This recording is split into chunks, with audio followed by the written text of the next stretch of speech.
There are two kinds of people that like soundtracks. First, there's the kind of people who just say they love Disney soundtracks and sing it whenever they hear somebody else hum it and bring out into song at theaters and on the street and whatever. And then there are liars who say they don't care for them at all. I am not one of those people. I will break out into song anytime someone gives me the opportunity to sing from a Disney soundtrack. Anytime.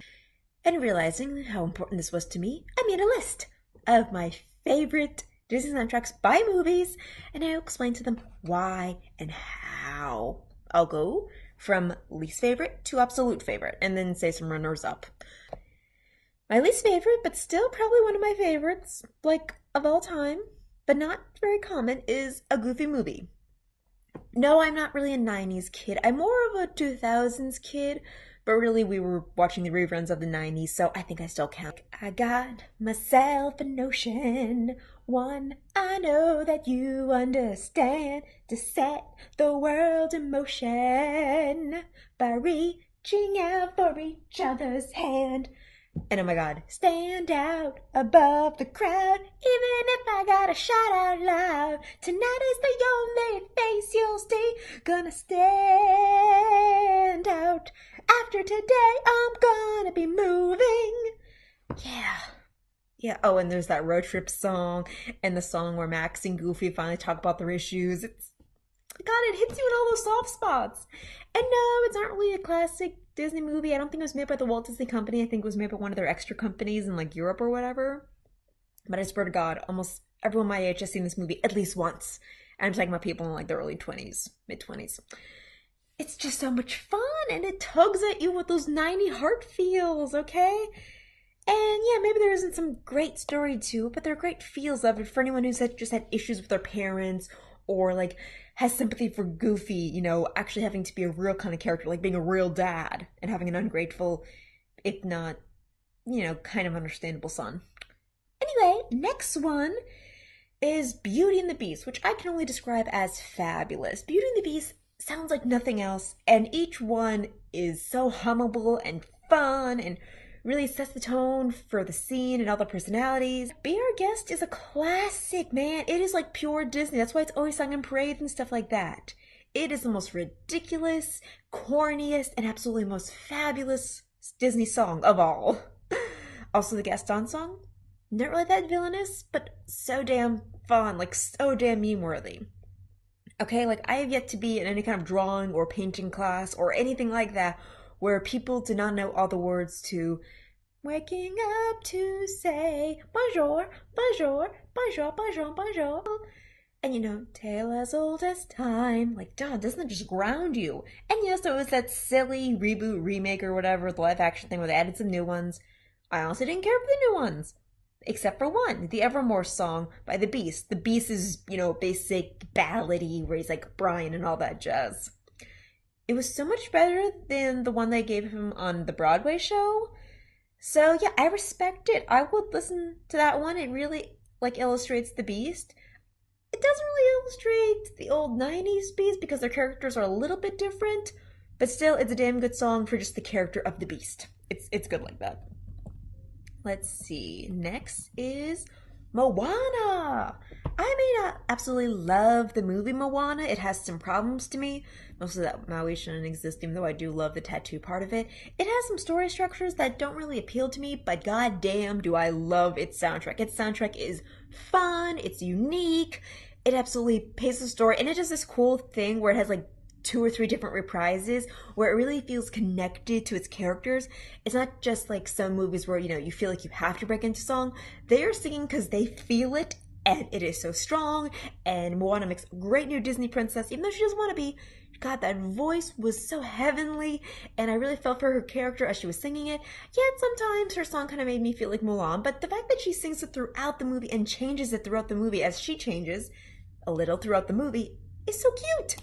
It's such a beautiful rendition. Like, the songs are catchy and strange, and yeah, it just has a lot of personality to the songs. And oh, it's so warm, and it's just so nice. And God, that big song where I am Moana, it's beautiful. It brings me back to the scene in the movie with the ghost ships and all that. It was beautiful.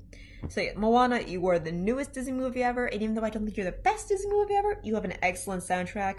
Lin-Manuel Miranda, the guy who wrote Hamilton, do good, man. Do more for new Disney. Do more. Let's see. Oh, another new Disney movie, and this was complicated. I chose Frozen. Again, I wasn't the biggest fan of Frozen back in the day, mostly because I think that Snowman is evil. Yeah, I still think Snowman's evil, but god damn it, Idina Menzel, man. Like, I don't know how I feel about Let It Go without her, but oh my god, does she deliver, and is she just awesome at it, okay? Let It Go is overdone in karaoke bars, it's overdone by playing in kids, like, cars and all that.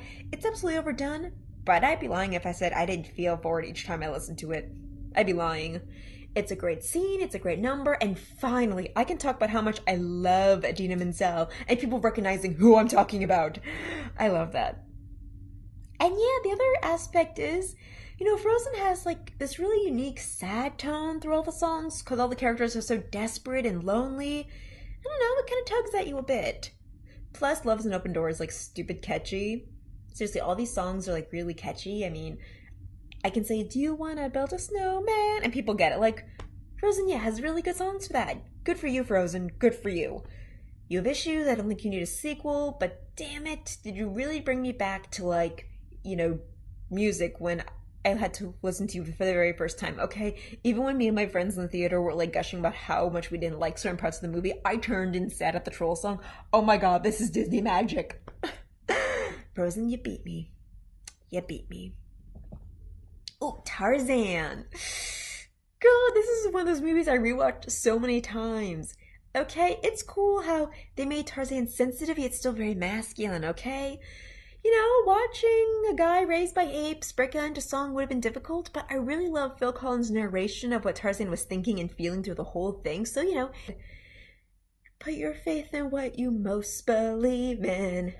Two worlds, one family. Trust your heart. Let fate decide to guide these lights we see. Is it lights or live? Anyway, the point is, Tarzan is a fun musical. Like, even that one with the gorillas and the elephant are kind of just like playing around. They were still having so much fun. Shoo-ba-doo, ba-ba-doo, ba-ba-dabba-doo-da, waka waka waka waka. So yeah, Tarzan is a great musical. Okay, even though it's not exactly a musical because the characters don't really sing anything, I love listening to it. I get brought to it, and it can be used, like, the songs can be applied to other situations and just be songs. They're special like that. They're sweet. I like that. So yeah, it gives me a lot of feels. Ooh.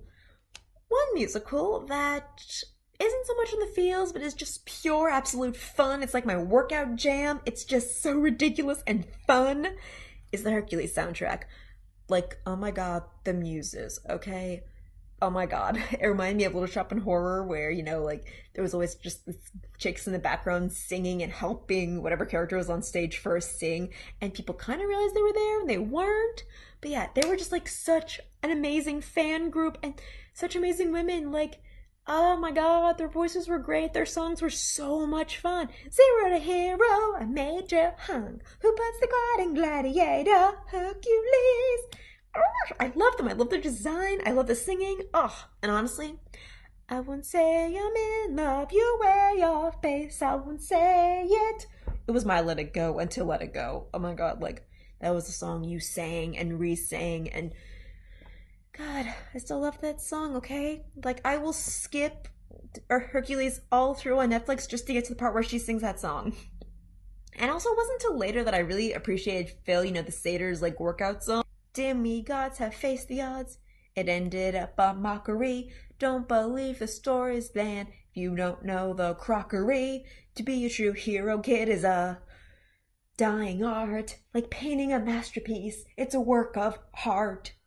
And yeah, of course, there's that big thing by Hercules Mini where he's like, I can go the distance. I reheard Lucas Gabriel sing it on one of those like Disney Mania CDs, and it was lovely, man. Like, there are no real stakes in Hercules, and the villain, who's very charming, doesn't get a song. But it's just so much fun, okay? It's just so much fun. And no, the Disney album that gets me every single time, The Little Mermaid.